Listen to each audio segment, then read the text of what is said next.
Good afternoon, ladies and gentlemen. Welcome back to the Shadow and Sun Show, and welcome back. Well, not really welcome back to another specific type of episode. It's technically a Mailbag Monday, but the little guy, he's still in Mexico and having all kinds of difficulties trying to get on the Hungar show and the Shadow Chat. Keep your fingers crossed for the little guy so that he will be able to join us before his vacation is over. But I wanted to show off a couple things I picked up from various places, more or less off the internet, and share with you a couple of things right off the bat. I just got a book from RPG Grandma. I'm not going to show off the label and dox her. Better break out the scissors for this one.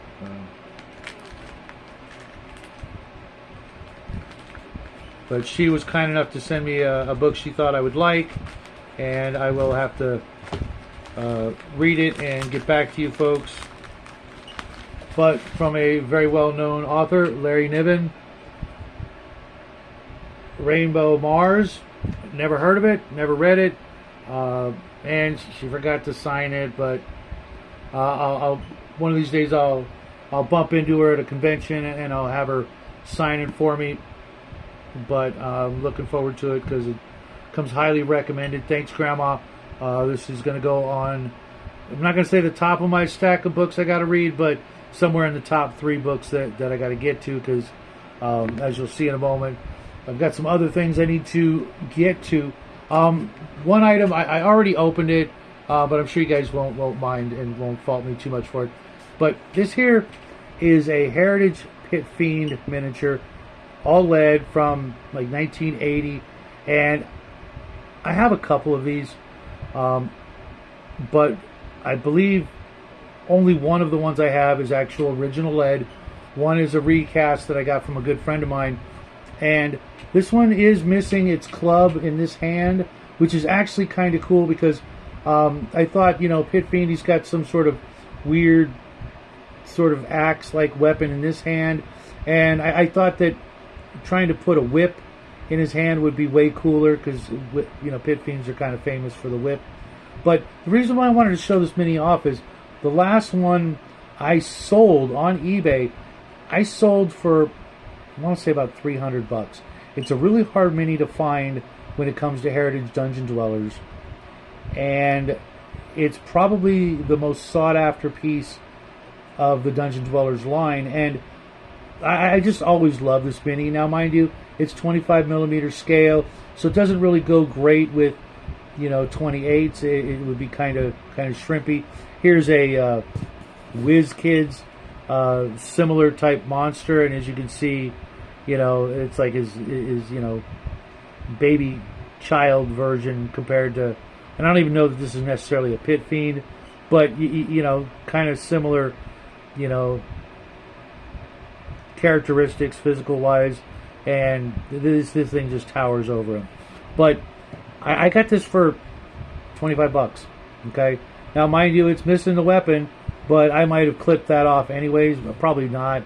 If it was in good condition, I'd wait till Christmas and put it up on eBay for $300. I don't know why my hands are shaking, but picked it up for $25, which using my usual strategies that I've told you guys about before, totally worth the $25. I'll try and break out one of the other ones that's actually intact and painted, so you get a little bit better view of it. Now the next box is some more lead minis that I picked up off eBay a while ago. It took me a while to get them because the seller had just a lot of other minis that I wanted, and all in auction form, and kept listing new items, and I'm like, why is that? I could swear I made that cut all the way through. So I kept bidding, and I didn't win everything that I wanted, but I got a couple of things. But one item I'm really excited about, and I'm hoping it's in the right scale. Most of the stuff was just incidental things that I picked up that would go good on eBay because I already have all of the heritage miniatures I'll ever need, unless I can, get them replaced in white metal, because I am trying to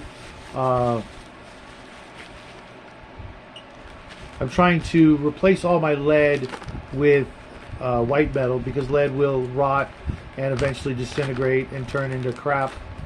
This is some sort of angel from the Knights of Magic set, and it's in stunning condition. I almost don't believe that it's lead, but I'm pretty certain it is. And I'm probably actually going to paint that one up, just because. And then a couple of Knolls, which I always like this particular Knoll. Just really like the pose and the detail. Really nice. Again, 25 millimeters, so they're going to be a little short. Oh gosh, let's actually hold it in front of the camera.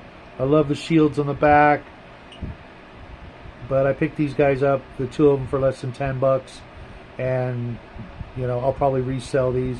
They go for sometimes $10 a piece now, just because all of the Heritage Dungeon Dwellers minis are very high priced. They're very hard to find, very collectible, very sought after. And then the thing I'm really excited about, I'm hoping it's going to be, this looks beautiful.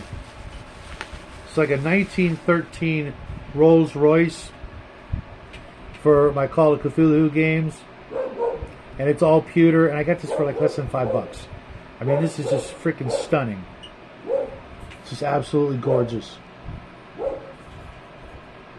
And let's see if I can find a 28 millimeter that will take the old Witch Hunter mini, and it looks like it's gonna be about the right scale for it. What do you guys think? You think it's a little too big for 28 mil? I think it's gonna go rather well, and if not, I still have it, for maybe when 3D printing becomes more accessible to me. But like I said, it's all pewter. Got it for about $5. Nobody else wanted it. Nobody else was thinking what I was thinking.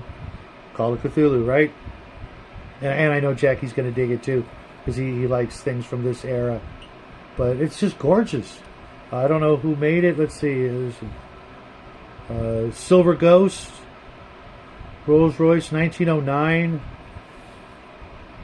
That's going to look great on the table.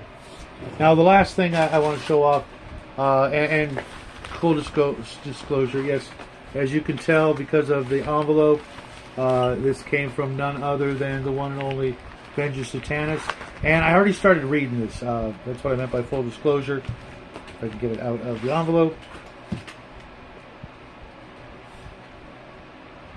Chalt, Fuchsia, Malaise. I've already started reading this. I'm about 60, 70 pages into it. I couldn't resist. Anytime I get a book from Venger, I just can't help it. Of course, he autographed it for us again, and it's got a cool number, 447 out of 1,000. I don't know if you can see any of that. I hope you can. Did a little bit nicer job on the autographing, do some funky ruins. Hopefully we didn't just receive a cursed magic item in the mail, but another massive adventure, fantastic artwork. Since I'm at it, a beautiful slipcover. It's a little chunkier, a little thicker than the previous book, 232 pages. Absolute gorgeous artwork. See if I can find something really spectacular to show you guys if you haven't seen it. The everything in here is just top notch. The content, of course, Venger's sense of humor. There's a really nice set of maps. I love the way he does the maps without actually, using a grid. Personally, I think that's the way they should be done. The little, blue line grid graph paper kind of takes away from the immersion when I'm drawing a map, or when I'm, given a handout or something like that. It just, graph paper didn't exist, as far as I know, until, kind of more recently. At the best, the last 100 years. Here's some sort of weird desert rider on some weirder desert beast. Just stunning artwork. Another perfect addition to the library. Oh, this one's pretty epic. I didn't see this one before. Some folks fighting what looks like a manticore. Just, if you guys haven't picked up a single Chalt book, what are you doing with your life? Go out and grab one. You will not regret it. If you're a fan of eldritch horror, gonzo, post-apocalyptic with a fantastic sense of humor, a little bit, adult situations from time to time that you can, as we were talking about on Hunger's show, fade to black or just, omit completely. But it's the perfect mix of sci-fi, fantasy, gonzo, eldritch horror that you guys know that I've always been a big fan of, all the way back to my days of Arduin and Gamma World. I'm looking forward to getting back into reading the rest of this book, even though I would really love to be in one of these games, whether it be with Bo Paints Minis or Venger himself. Hint, hint.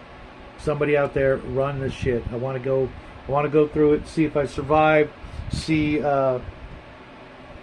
what it's like to breathe in the air of Chalt, as a PC. Venger, thanks again for getting this out to us so quick and putting up with the delay. It took me a little while to order it, not because of financial constraints, but other issues I was having at the time, getting ready for Jackie's vacation. I didn't have a spare minute to just get that off and take care of that. But as soon as I'm done with this one, you guys will see another unboxing as well as review. And yes, I will be reviewing this just as soon as I'm done reading it. But I really want to do my best to absorb everything so that I can talk about it, for half a dozen minutes or so and let you guys know, because having read the first one, I absolutely loved it. It was so reminiscent of the things that I've always enjoyed about Arduin and Gamma World. And, I'll say it, even my own games are very similar, very much products of my inspirations and the things that I've enjoyed the most. Obviously, Arduin and Dungeons and Dragons, Gamma World, sci-fi games like Traveler and Star Frontiers growing up, as well as all of the incredibly wonderful references to movies and books and pop culture of my lifetime, obviously, as well as Venger's lifetime. But it's just so enjoyable to see these references and these jokes and these little slices of life here in the United States over the past 50 or so years. So thank you, Venger. Thank you, Grandma, and thank you, anonymous eBay seller, who I'm not plugging just because you know what? I'm going to do it anyways because I think I can find it. I believe it's... Jeez, come on, it's on the... I think it's called Savage Finds, and they mostly deal in... I'm guessing they do estate sales and buy up stuff and then sell it, because they had just a wide mix of weird things for sale. And if they ever put up more heritage stuff, I'm not going to tell you guys about it because I don't need the competition. It was a rough go getting the pieces that I did. But until next time, folks, have a great day.